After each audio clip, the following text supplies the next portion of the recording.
Welcome to Tabletop Tommies, episode 16. I'm Jonny. Je suis Philippe. We're Sevre. Today we're talking about the armies of France, specifically the early war French, found in the Armies of France and Allies book, how to field them, what to watch out for if you are playing them, and perhaps why you should be playing the French, or at least considering it. Shall we jump in with the national characteristics straight away, Phil? Yeah, I'll take this one, Jonny. So this is from the Armies of France and the Allies. So this is the French, as we might refer to them tonight. So they have 3 army special rules. The first one is communication breakdown, which means that in the first turn of the game, if the first order die drawn from the cup is one of yours, the enemy can decide that the dice is put back into the cup and a new order dice is drawn instead. And this is to represent how the French were caught unprepared by the Blitzkrieg. Bit of a pointless national rule generally. Quite often when I'm playing, I don't want the first order dice, so that's great. The only time that I think it makes a difference is if you've got 2 units facing off, like, you know, the classic sniper duel, artillery, counter-artillery battle. If you've set up like that, that's one to be aware of, because even if you get first dice, it's going back in the bag. Second one is the forward artillery doctrine. And this represents how the French defences relied on very close support by light artillery and anti-tank guns. In game terms, what it means is that the French armies get 1 free inexperienced or regular artillery unit. This unit can be any anti-tank gun or field artillery piece in the French army list, except for heavy artillery. And this unit is in addition to the number of artillery units normally available. Very good rule. Because the French are early war generally in this book, they haven't got a lot of anti-tank. And so getting an artillery piece for free that they can use as an anti-tank asset is a huge boost. And then also it allows you to field 2 artillery pieces in a single platoon, which is brilliant. Yeah, I could definitely see how that would be an advantage for certain builds. The final one is hurriedly conscripted reserves. This represents how the French armies that were thrown at the advancing Germans were made almost entirely of hurriedly conscripted, poorly trained divisions, while the best French troops have been deployed in the forts of the Maginot Line.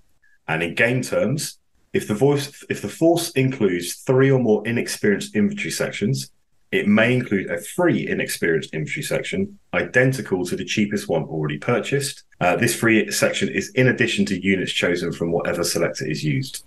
Yeah, and notice it's force rather than platoon. If you are taking a multiple platoon force, you don't have to have all those inexperienced units in a single platoon in order to benefit from this. Okay, that's interesting to know, yep. Yeah, mainly so that if you are, say you're only going to take, say you want to take triple platoon, which is rare because usually it's not allowed at events, but let's say you were building a big force, triple platoon, and you only wanted 6 infantry choices, you could split those inexperienced squads across the 3 platoons and then have 3 different infantry choices as your second mandatory infantry choice. Okay. So most of the times that's not going to come up, but it is an interesting one. This rule is one a bit like the American Air Observer, where that classic idea of you should lean into national characteristics. This is another one that's a good counterexample to that, where actually, unless you're planning to build a horde army, I don't think you should be leaning into this characteristic. I think getting 5 free inexperienced infantrymen isn't worth having to take 3 additional squads like that unless you had a specific purpose for them. Cool. Should we talk about the types of builds you might see with French? Absolutely, yeah. So the horde type, where you take 3 12-man inexperienced infantry squads as your starting point and getting a 4th one free. Yeah. The French are good at doing that style of army, where you just put as many bodies as you can on the table. The other way you could go is you could go lean into that artillery doctrine and take dual platoon with 2 howitzers and a 3rd howitzer, and you've got a very good start of a gun line there. And then obviously you'd pair that with mortars and things for additional high explosive, and you'd be looking maybe at your howitzer tanks rather than your anti-tank tanks, and you could just have a gun line of sort of 6 to 8 high explosive shooting units, which is quite cool. And then the third build would be sort of what I imagine you see more with the free French, but you can do it with early French as well, where you are lots of veterans, so a smaller force focused very much on veterans. The problem with that one is you don't have a lot of anti-tank with it being early war. Mm-hmm. You don't get those Panzerfausts that the Germans get. You don't have a bazooka. You don't actually have a flamethrower team, I believe, in the Battle of France book. In the Armies of France book.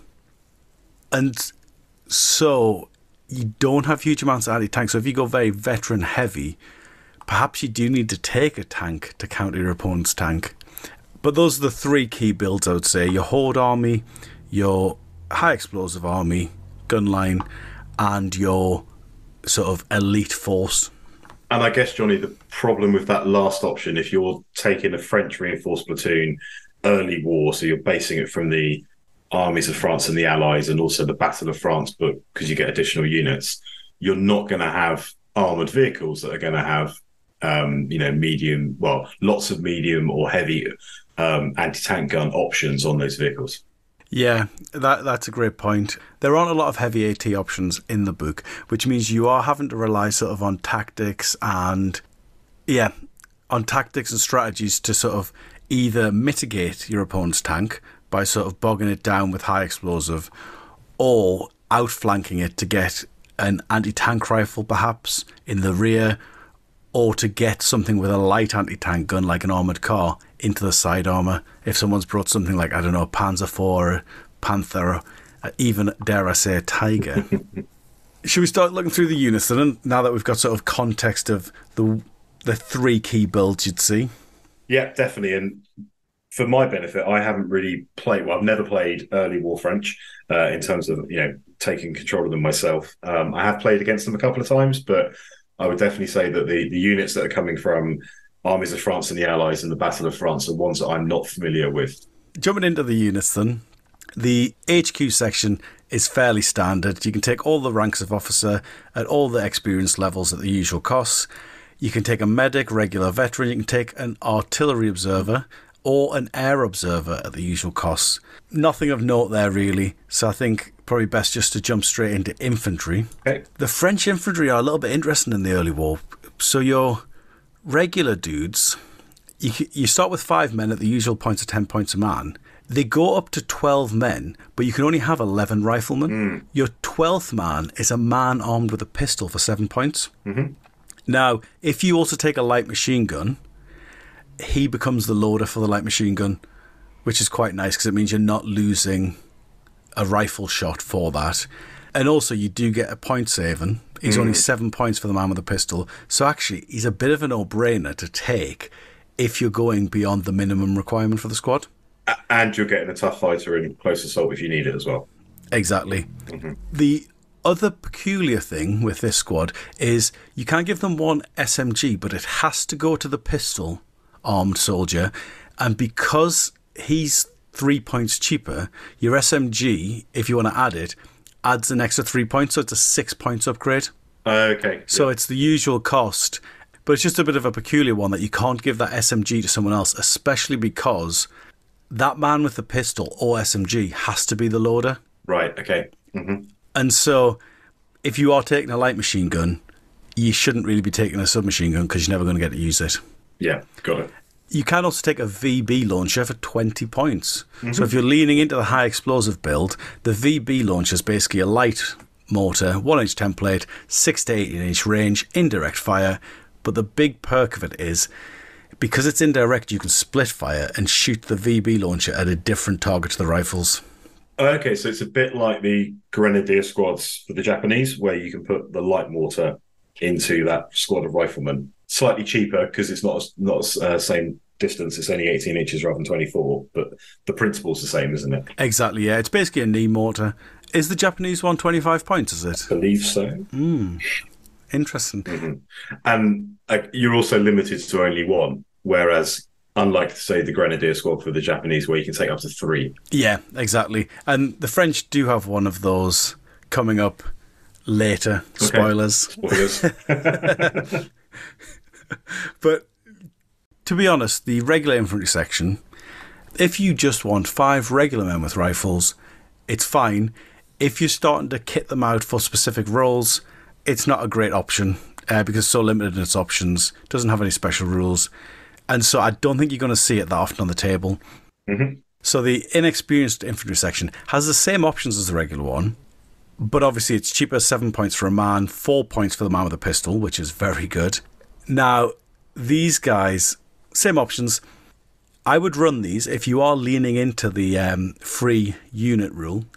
If you take these as a 12-man squad with all the upgrades, I believe they cost 121 points, which means you'll get a fourth squad that would usually cost you 121 points free. Mm. Now, the VB launchers aren't great on their own, I would say. But when you've got 4 of them, the chances of getting a 6 has gone up dramatically. And they actually aren't too bad in that situation. So that's your inexperienced and regular sections. As I say, you're only going to see them, I think, if you're leaning into your inexperienced infantry rule to do a horde army. The next sections, you got the dragons. What they are basically is they're motorized infantry. Because of that, they're still regular men, but they get a few more options. They can have 2 light machine guns. The NCO this time can upgrade to have the submachine gun. You got 10-man limit on this squad. They can have anti-tank grenades. You're not going to take them. And you get that option of a VB. Now, this is the squad where if you take 3 of these and you won the Battle of France book, they have a special group. The Dragons VB group basically is an infantry squad. If you have 3 of the usual sections, you can take the VB group, which is basically 4 men with a VB each. Okay. So you have 3 of these squads, and then you get a 4th one, which you pay the points for, presumably. Yeah, the 4th one is 120 points for 4 men with a VB each. Okay. And that's in the generic platoon. That's absolutely fine. Fully generic. There's a sort of Battle of France sort of time as when you would see it thematically, I believe. Yeah. Now, they can take motorcycles, the VB group. You'd never do because it's 5 points and you can't shoot off the back of it. Anyway, but yeah, if you like VBs, okay, that's a way to take, what's that, 3 plus 4, 7 VBs in 4 squads. Mm-hmm. Not bad. To be honest, I find the VB, its main use, is if you want to build yourself a smoke screen. If you take 3 howitzers, if you do dual platoon, take 3 howitzers, 2 medium mortars, 4 inexperienced squads of VBs. You could even pile on with the dragons as well. You can make yourself a really nice smoke screen across the middle of the battlefield. Very, very early war / kind of 1918, reminiscent. Oh yeah, even earlier. To be honest, it feels very Napoleonic when you well, that's too, yeah. when you lay your smoke screen and then your inexperienced troops are slowly marching in formation up the table. Advance through. Brilliant. Yeah. So yeah, moving on from the dragons, we've got Group Franc, who are veterans. These are quite a nice squad because 2 LMGs, not that interested, but they can have 4 SMGs. Okay. And SMGs are very rare in the early French because they just didn't have that many. I think they bought some Thompson machine guns from America, but they're so expensive that they really didn't take enough to kit out most of the army. Right, okay. And so it's one of the rare places you see it. Now, what you might quite like here is if you take them as the Chasseurs d'Alpines, you can give them skis for free. Brilliant. So I thought that might be up your alley. Yeah. But I have ran this specific squad in phony war platoons where you just want to max out your SMGs basically for some close quarters. And I guess because the SMGs are fairly rare in the French force, this is the unit you might want to think about as an assault unit in a vehicle, in a transport, because you can max out on the SMGs. Exactly, yeah. This unit, I said it's Group Franc, but actually it's also SCS and GIA, because basically this one entry is representing all these sort of elite forces that actually would have had the kit. Yeah, well, was like what's the word for, like the authority or the respect in order to demand SMGs, where the other squads just wouldn't be able to get them. Oh, okay, yeah. And then our next entry is one of your favourites, I think, the Foreign Legion. Absolutely, yeah. So, stubborn boys. The problem with these is, as we were saying, they've got no SMGs. So they're stubborn, but they've got similar options to the regular infantry section, where you're up to 12 men, one with a pistol, and it's 6 points to give the pistol man an SMG. It's basically the exact same options as your regular infantry section, but you get to be stubborn. Yeah, you get stubborn vets, basically, yeah. I don't really know what role you would be using these for. Maybe it's holding objectives? I think in the early war, I'm not sure that I would be taking them. When we look at some of the options in the Western Desert and Battle of the Bulge books, where you can take more SMGs and you can take a pistol and SMG, so you're not limited to the either or pistol or SMG, they start to come into their own a little bit because you're then getting stubborn veterans with 3 or so tough fighters, for example. Yeah. My main problem with this squad in an early war, well, it just in general play actually, is because they've only got rifles, I don't really have a purpose for them because they're not... They're not great at shooting. They're not great at close quarters. They're not good at anti-tank. I don't know what I'm going to use them for. And they're quite expensive just to sit in the backfield on an objective. But they are stubborn infantry if that's what you need in your list. They look cool as well because they got the white keppies. They do indeed, yeah. They are. So that's what they're for. They're for if you want to build the coolest French army, 100%. That's the unit for you. Yeah. Then you've got the Senegalese, which again I think come up later as well in the Free French, don't they? They come up at every possible opportunity throughout the war for the French because they use the colonial troops as much as possible because that was the backbone of their army, particularly after the armistice. Yeah, and they're great. They're like the Foreign Legion, you're paying a point more than usual, but they are regular, so they're 11 points a man. Same loadout as the regular infantry section, but they're 11 points a man because they're tough fighters. So this squad I can totally say useful because if you built your entire force out of these, you've got a great combat army there. Yeah. If you're putting out 12 regulars who are all tough fighters, that's pretty good. Yeah, and if you want to boost it to veteran, then the next unit allows you to do that, which are the Goumier. Yeah. Exact same idea, tough fighters, 14 points a man because they're veteran. These guys have no options to upgrade, basically. They can have a light machine gun, and that's it. Yeah. But again, if you're building a close quarters army, that's one way you could go. From my perspective, if I was building a close quarters army, though, I would actually go with the next option, which actually is probably the 4th build that I forgot about at the beginning of the episode there, which is your cavalry section. So you could build a full cavalry army if you wanted. Now, the Battle of France book allows you, if you take a cavalry squad, you can put your officer on a horse for 2 points a man, which is a nice boost for the French because in the FAQ, other armies are paying 5 points a man for that option. Yes, that's right, yeah. So that's a lovely option. But yeah, so you could take 5 cavalry squads. They're 12 points a man. They start with 6 men. Bizarrely with this one, go up to 13 men. You can add 7 horses. And so you're looking sort of 72 points basic, 90 points basic for veterans. And the only option they have is a light machine gun. Which you're not going to take anyway because they're cavalry. Yeah, they can't shoot on horseback. I mean, you might. There is a thematic. Yeah. So thematically, what you might do is take 5 men with 1 light machine gun and they just rush forward and get themselves into like a little machine gun nest. And that would be really cool, but it would be a really bad use of points. Yeah. But if you just built sort of 5 10-man squads of cavalry, you got your free howitzer, you got your officer on a horse, maybe you got some motorcycles or, I don't know, an armoured car backing you up, that would be such a fun army to play. Stick some engineers in a Burliette. Spoiler alert for later. When we play, what's your favourite transport? Yeah, absolutely. So there's one more section in the Armies of France and Allies book, which is the motorcycle section or the motorbike section. You're not going to take it basically because it's 15 points for a regular bloke. The motorcycle rules in bolt action are not good. You can't move and shoot. I don't understand why they thought a motorcycle was worth 5 points when they wrote the rules. I mean, it is one of the very, very early books, isn't it? This one, Armies of France and the Allies. Yeah, but that cost of 5 points a motorbike continues throughout all of the books. And basically, the men on the motorcycles can't move and shoot. I don't believe, can you charge if you're on a motorcycle? Or do you have to dismount to charge? No, you dismount. They're not like horses, are they? Yeah, and so I don't understand why a horse is 2 points, makes you tough fighter, gives you recce. The motorcycle gives you recce, but you can't shoot. You're paying for the petrol. And the maintenance. Yeah. And the insurance. It all adds up. It does indeed. On that note, actually, with not being able to shoot, the cavalry do have carbines. Yes. So they can shoot as pistols from horseback. That's all your infantry from the main book. It was bolstered a bit with the Battle of France book. They didn't get huge amounts extra, but they got some nice little choices, actually. So they can have an intelligence squad, which is like adding an intelligence officer, but it's in an infantry squad instead of being attached to your officer. 4 men, 63 points regular.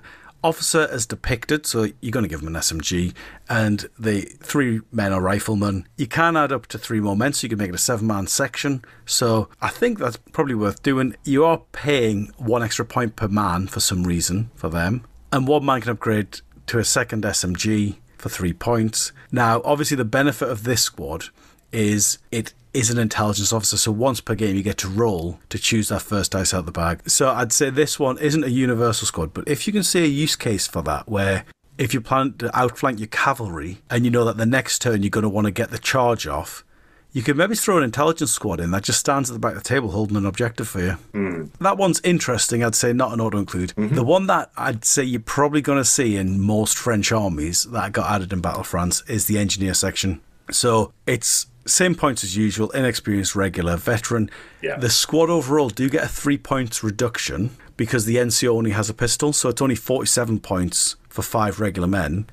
And their options are basically that they can take a flamethrower, they can take anti-tank grenades, and they can take motorcycles. Of the 3, you're only going to take the flamethrower. But because the French don't have access to a flamethrower elsewhere, this is probably going to be a bit of an auto-include, especially because you don't have a lot of anti-tank. I quite like the idea of taking your French engineers with a flamethrower on motorcycles. The funny thing is, you're paying 25 points for that.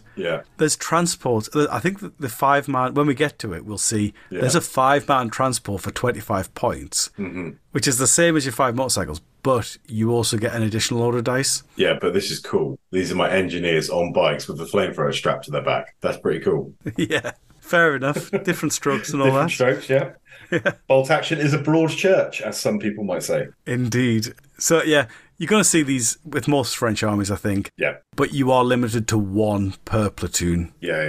So, dual platoon, you might see 2. The other options, you got the Navy Matelot squad, which are basically just inexperienced riflemen, but you can take them as shirkers for 3 points a model. 1 for Michael Smith. Indeed. Not for me, that one, unfortunately. Interestingly, the senior rating, which is because they're a Navy squad, that's basically what they call the NCO, can have a pistol in that one. Just thought that was mad interesting. And also it notes that their anti-tank grenades are actually rum-based Molotov cocktails. This is definitely one for Michael. It's just like playing Soviets, really, isn't it? It says they have the same rules as normal Molotov cocktails. They just smell nicer. Brilliant. So I don't know how that affects the game. No. But good note. Another squad that actually I have taken quite a bit from the Battle of France book because I really like it is the Officer Cadet section. So this is in there because the Battle of... One of the places you see this crop up is the Battle of Saumur, where they basically, the Germans surround the French cavalry school and the cadets put up a brilliant fight in resistance. Basically, I believe there's like a 40-kilometre stretch of the river that in their drills they practiced defending. So when the Germans actually invaded, they basically just did the drill, but for real. And after they earned the respect of the German attackers to the point where I don't think they took them as prisoners of war, and I think they just allowed them to return back home, effectively. But yeah, so these guys are really good. They're inexperienced men, 8 points each, 5 to 20 men. You can have motorcycles if it's 10 men or less. You're not going to do that. So anyway, 8 points a man because they are stubborn, which is really nice. Stubborn and inexperienced. And additionally, they have the junior leader special rule, which means that because all of them basically are officers in training, it doesn't matter who you kill, they always count as having an NCO. That is cool. Yeah, so their morale will always be 8, basically, for morale checks. Yeah. And that's basically all of your early war French infantry choices. So, weapons teams, as we said, you don't get a flamethrower, which is a real shame because of all the armies that need a flamethrower, I'd say the French, with them having very little anti-tank, having a flamethrower team would be, as much as I don't like them, I would throw one in for the French, I think. But you'll be glad to hear they do get a machine gun team. They get a special machine gun team, don't they? Exactly. So forget the normal MMG team because it's rubbish.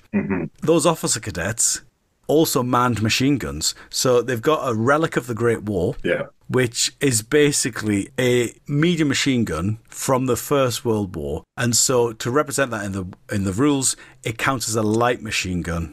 Now, because of that, it's not fixed, even though in actuality, it's going to be heavier than a World War II medium machine gun, isn't it? Oh, these are details. Don't worry about that.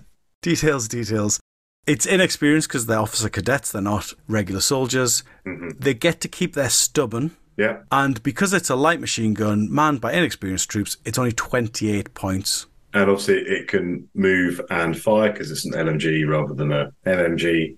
So you've got, your inexperienced, stubborn light machine gun, which you can advance and fire on the same order. Yeah. Now, one additional note, because it is a relic of the Great War, it gets one less shot in addition to being a light machine gun, if you see what I mean. So it's a light machine gun with 3 shots, but you can pay 5 points to make it fixed and have 4 shots, in which case you've saved 2 points over the normal medium machine gun to get 1 less shot.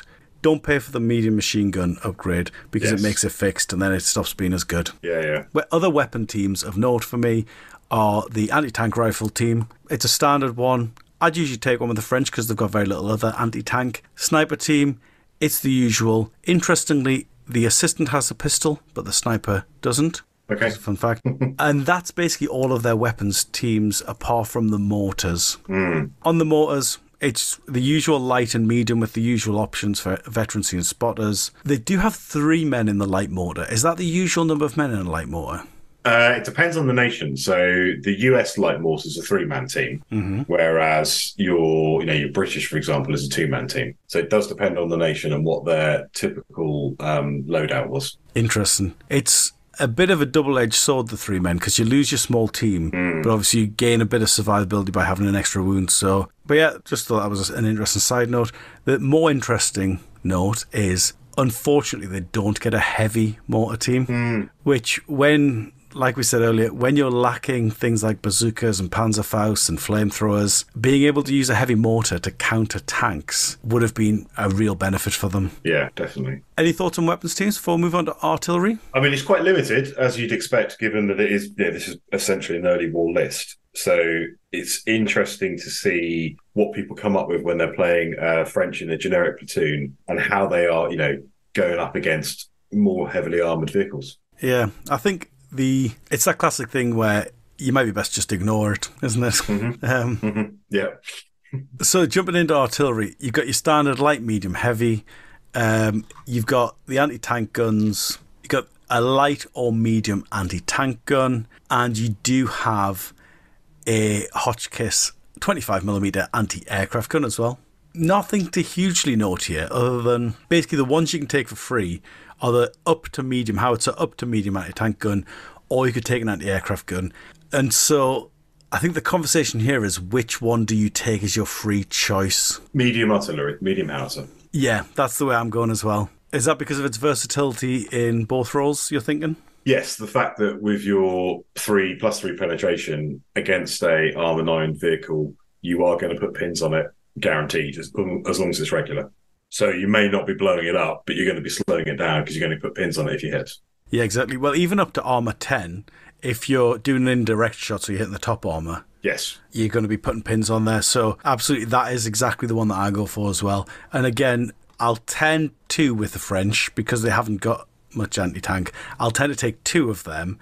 And of course, the other huge benefit of that is it allows you to recrew if someone kills the crew on one of the guns, which is a really nice perk. I mean, you're getting 75 points free there. So if you do go for a horde army with the maximum inexperienced squad and the free medium artillery piece, you're getting sort of 196 points free, which is a good chunk of points. It is, and it's interesting that people complain about the free Indian squad and the free observer for the British, which is 200 points. And yet, if you do what you just said, you don't hear people complain about the 2 free units that the French could get. Yeah, but you know why, though? I'm just making a point. Yeah, but the French don't have any other national characteristics. Well, yes, okay. Yeah, or paragurkas. This is a separate episode. I shouldn't have said anything. So the other thing to note with that actually is you've had to buy you had to use 3 of your infantry choices to buy inexperienced squads, which are not very hardy at all. And also you've spent 120 points on 3 light machine guns and 3 VB launchers, which aren't going to do a huge amount in the battle, really. And so... I mean, I admit my point wasn't very good, to be fair. It's a good point, though, because a lot of people do raise that when they're trying to justify taking the free Indian squad and the free observer, don't they, at tournaments. They say, well, the French get that. They say, yes, but the French don't have Vengeance and Paragurkas and Bren Carriers. Yes, true. And M3 Stuarts. Yeah, yada, yada, yada. Shall we move past that? Moving on. Well, we're now into the tank section, basically.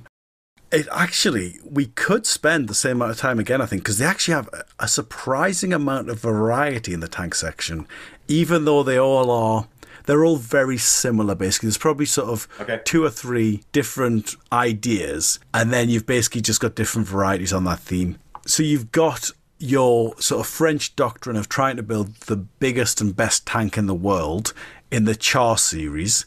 And so if you are a player who likes a big centerpiece model, the Chars are for you, aren't they? Mm-hmm, absolutely. Of the Chars, you've got the C, you've got the D1, D2, and B1 BIS. And I believe there's also a command version. So the one of the 3 that I really like is the B1, the Char B1. It's 245 points regular. It's got a light anti-tank gun with a coax MMG. It's also got a forward-facing hull-mounted light howitzer and a hull-mounted MMG. So that's the positives, because that's actually quite a nice loadout, isn't it? It's similar to the Lee, isn't it? Yeah, it's similar to the Lee. It's just got the light anti-tank, whereas the Lee has the medium, I believe. Is that right? The Lee's got a light anti-tank and a medium anti-tank rather than the light howitzer. Gotcha. Right. Now, the negative of the B1 is that it's got the one-man turret rule, and a lot of the French tanks do have that, where basically everyone's squeezed in, and so what that means in game terms is that if you issue it an advance order, you have to do an order test, even if there's no pins on the tank. So it's a bit of a risky one, but to counter that, it is armoured all round. Yeah. And you'll need to be because you're slow. And so the enemy's going to quite easily get round your side. So that's probably my favourite. There is another variety of Char that I also quite like, which is the 2C. That one, its loadout is similar. It's got a turret-mounted light howitzer covering the front arc and side. It's got a turret-mounted MMG covering the rear and sides. It's got a forward-facing MMG covering the front arc. It's got an MMG covering the front and left and an MMG covering the front and right. It's not quite as bad as... Is it the T-28 that has like 5 turrets? The Soviet T-28 is the one with... Mike, we talked about it in the Finnish episode, and Mike talked about it as well in the Soviet episode.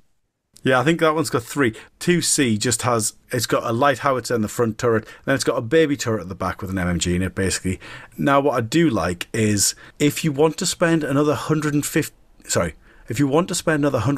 points on top of the 190 you've originally spent, so that's 295 points now, you can make it the command vehicle, giving it the command vehicle rule.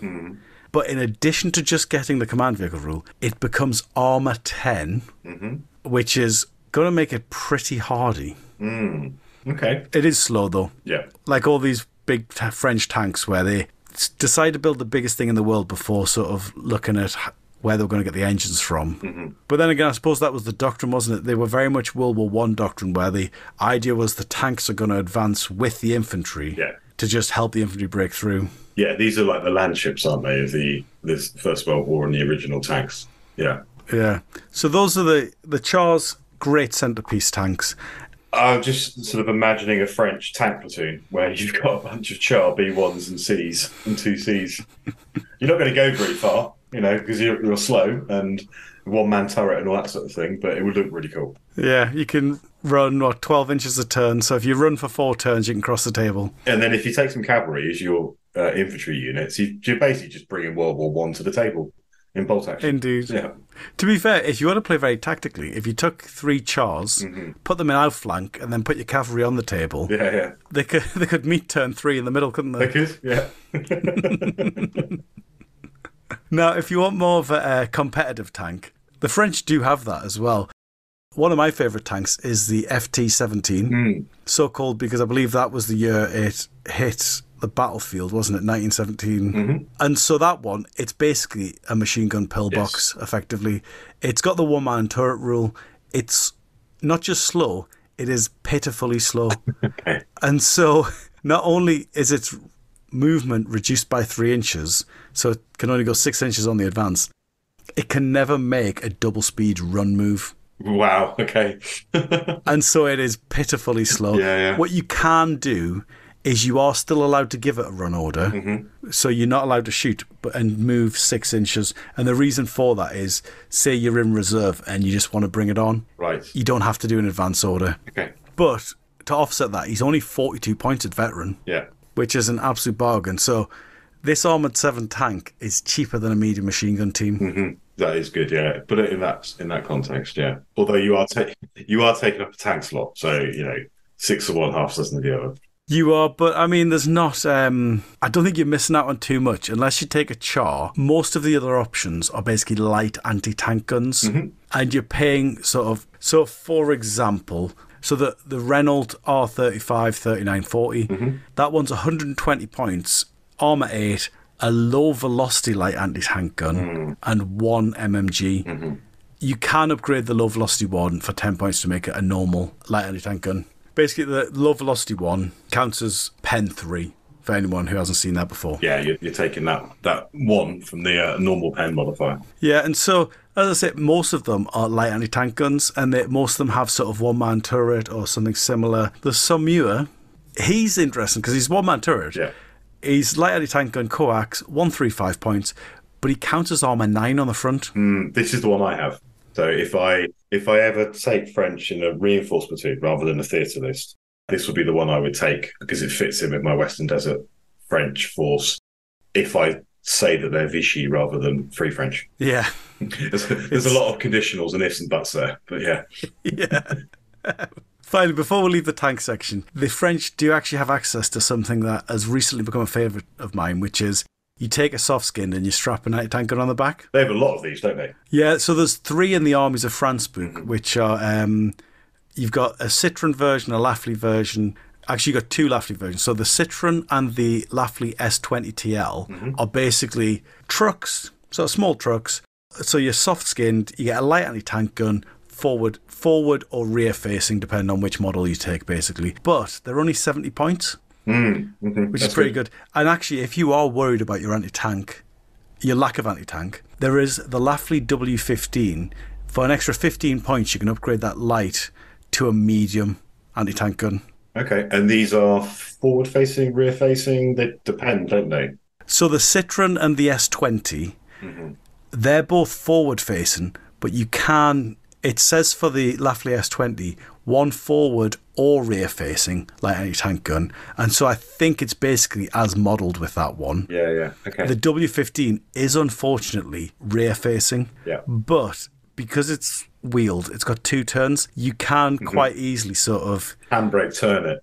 Exactly, do the old J turn, you drive your 12 inches on and then just screech as you do a 180 turn. Yeah. So there are some anti-tank options in summary. Armoured cars... They actually have quite a few armoured car options as well. I think you know which one is my favourite. It's not so much which one, is it? It's more which 3. Yeah, the old 3-for-1 deal. The old 3-for-1 deal. Yeah, I have an alternative one that I like. Interesting. Yeah. Do you want to do yours first, or should I do mine? No, up to you. So my favourite, it's the early war motorcycle and sidecar. 35 points, you get an LMG. It's soft-skinned, it's got recce, it's got turn on the spot. The big benefit is... that you can take 3 of them for each of your armoured car choices. So in the Phony War platoon, you actually can take 3 armoured cars. So actually in that one platoon, you could take 9 of these motorbikes. And you probably have, to be fair. I've tried it. I have tried it. The problem with that platoon is you don't get a lot of anti-tank. I don't think you get any artillery slots. Okay. So you've got your 1 free howitzer. Yeah. And then you can put an anti-tank rifle on your motorcycle for 10 points. Yeah. And so that's most of your anti-tank in that platoon. Can you take engineers in that platoon, or? Yes, you can take engineers. So the French engineers from Battle of France are available for any French theatre selector in the Armies of France book and the Battle of the Bulge book. Mm-hmm. So you can take it in that. Again, it is still one per platoon. So you probably want to take the anti-tank rifle on your motorcycle. Because again, this is a great platform for an anti-tank rifle because it allows you to whiz around the rear of a tank. And then if you do that at the end of the turn, if they get their order dice first, you can just wreck you away from that tank, can't you? Mm-hmm. You can take a light mortar on them as well for free, but you can't move and shoot the light mortar because of the rule that's literally called questionable firing platform. And so you have to set the light mortar up. Yeah. I'm not sure why you would. I have, when I was leaning into when you're taking maximum high explosives. Right, okay. Yep. When I was leaning into the maximum high explosive army, I took one to build that smoke screen. And at one point, I think I played a game where I launched sort of 10 or 12 smoke rounds in a single turn, which wasn't very competitive, but it was a lot of fun. Yeah, I can imagine it would be, yeah. Which was your favourite? So mine is the Panhard 165/175. So there are two versions of the Panhard. Panhard is a wheeled armoured car. When it came out, it was one of the better armoured cars around for any nation at that point in the war. So the Panhard 178, which is the one that I don't take, this is 115 points regular. It's wheeled, it has recce, it has a turret-mounted light anti-tank gun and a coaxial MMG. The one that I do have, and I will take, is the 165/175, which is 10 points cheaper. It's 105 points, wheeled, recce, turret-mounted, low-velocity light anti-tank gun, and a coaxial MMG. And the reason I have this is that it fits with the Western Desert North African force that I have if I'm running my French as Vichy. So it's not just to save points. It's a bit of both. Historically, it works. But yeah, it's also that 10 points cheaper. If I was running this with the Somua, I've got that Armour 9 on the front tank with the Somula. With the Panhard, I can then zip it around the edges because it's wheeled as well. It's got that extra distance and tracked vehicles and try and get the side shots. So I can almost negate, hopefully, the low velocity light anti-tank gun. And with the recce, if I do it at the end of a turn, if I then get targeted at the start of the next turn, I can hopefully recce away. Yeah, it's really good. I like armoured cars, or rather, I like recce vehicles that are wheeled for that exact reason. The rest of the armoured cars are basically in that vein, aren't they? Sort of light anti-tank guns on a recce vehicle. Yeah. Yeah, so I don't think it's worth dwelling there because I think we should move on to the transport section because the French have a wealth of transports, don't they? Arguably the best in the game, some would say. At least one of them. I was just thinking that myself, that one of these... I was thinking, what I'm going to say here is this is the best in the game, but I've said that about 2 or 3 transports already. Yeah, but this is the best in the game. But this time I mean it. So they've got a general purpose truck, nothing of note other than the fact that you can't have a machine gun. So, sad times. They've got a Jeep equivalent. They've got the... Now, is this your favourite, sir? The VUD? The Burliette carrier? Yeah. It is, yes. Interesting. Why don't you talk us through the Burliette then? Why is it so good? So the Burliette, it's 69 points regular. It's 7+ armoured carrier. It's wheeled. It has a forward-facing LMG. And it can take 7 men. Interesting. So what you can do with this is take your engineer squad with your officer, put it in your Burliette, and you've then got a nice little unit where you can buzz it forward.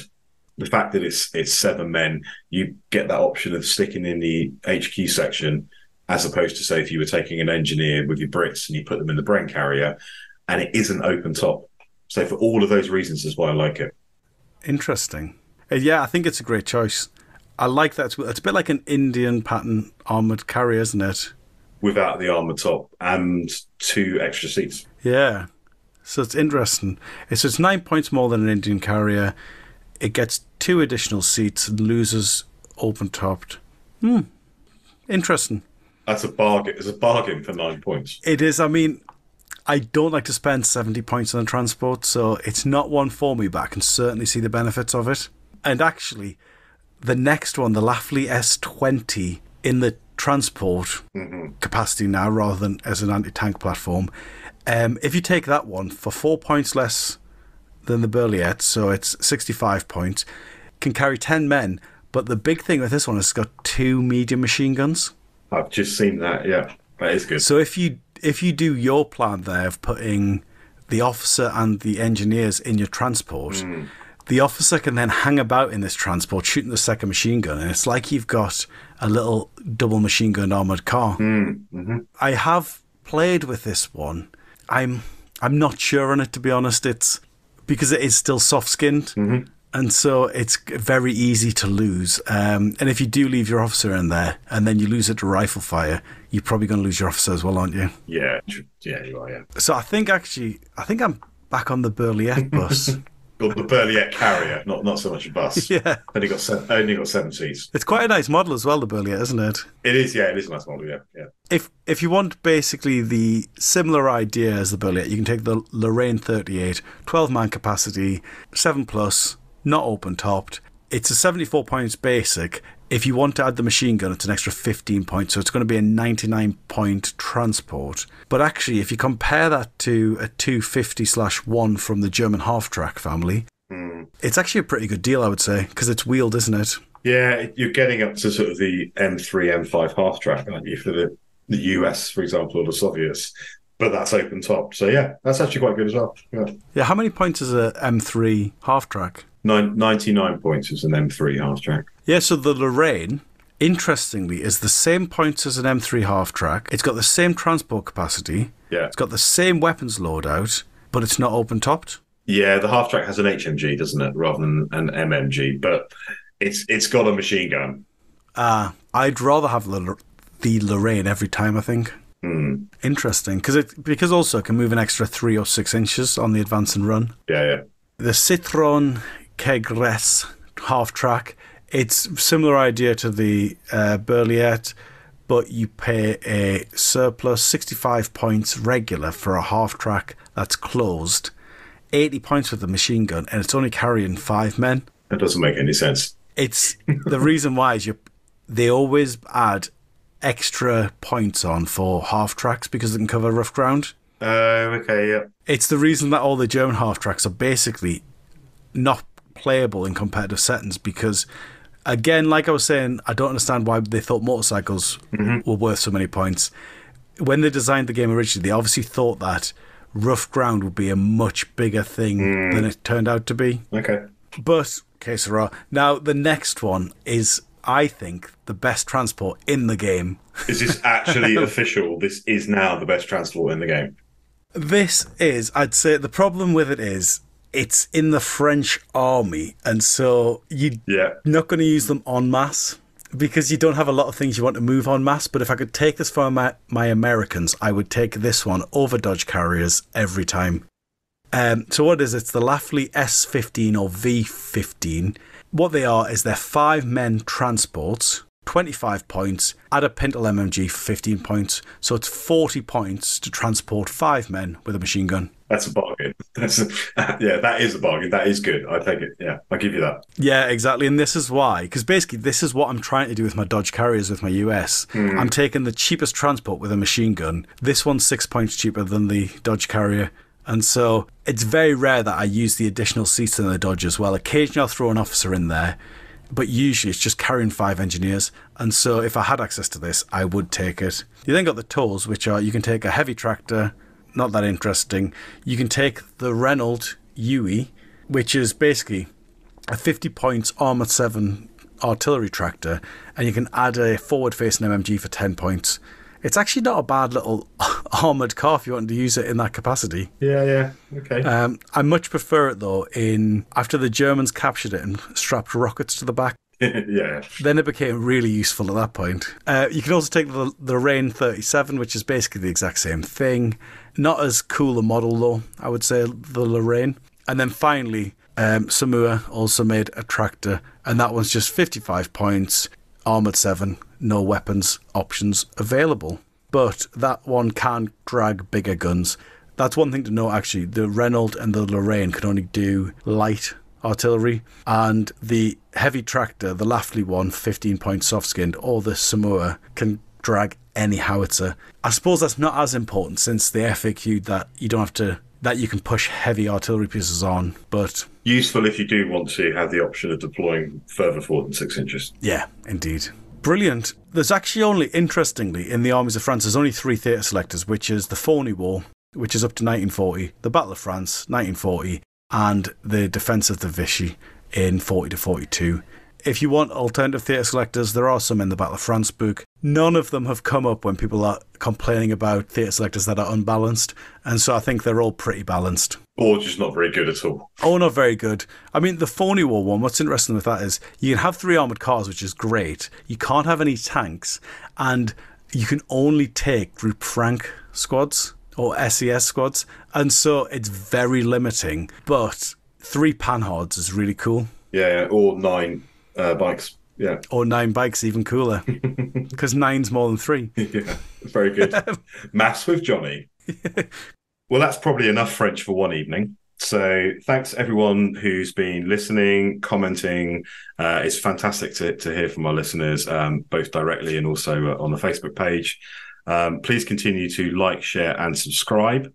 If you've liked what you've heard tonight and you fancy playing the French, it would be brilliant to see some French armies at the English Open.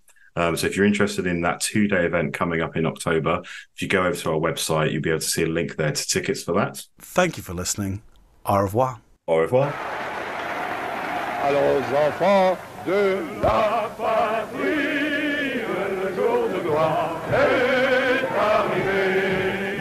Contre nous de la tyrannie, l'étendard sanglant est levé. L'étendard sanglant est levé. Entendez-vous dans les campagnes mugir ces féroces soldats? Ils viennent jusque dans nos bras, égorger nos fils et nos compagnes. Honorables citoyens, allez, bataillons, marchons, marchons, restons gravures, le gouvernement salue, charte, libérée.